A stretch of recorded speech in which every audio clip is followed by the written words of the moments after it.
गुजरातमधील अहमदाबाद इथं झालेल्या विमान अपघातापासून एअर इंडिया सतत चर्चेत आहे।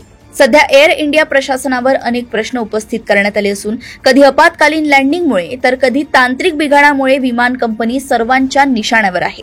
अशातच एअरलाईननं बुधवारी त्यांच्या आंतरराष्ट्रीय उड्डाणांमध्ये 15% कपात करण्याचा निर्णय घेतला होता। आता या संदर्भात रद्द केलेल्या उड्डाणांची माहिती एअरलाईननं शेअर केली आहे।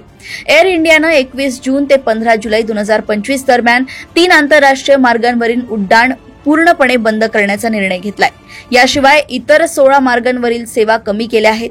एअर इंडियानं स्पष्ट केलंय की पुढील आदेश येईपर्यंत 3 मार्गांवरील उड्डाणं पूर्णपणे स्थगित करण्यात आली आहेत। यामध्ये दिल्ली नैरोबी, अमृतसर लंडन गॅटविक आणि गोवा मोपा लंडन गॅटविक यांचा समावेश आहे।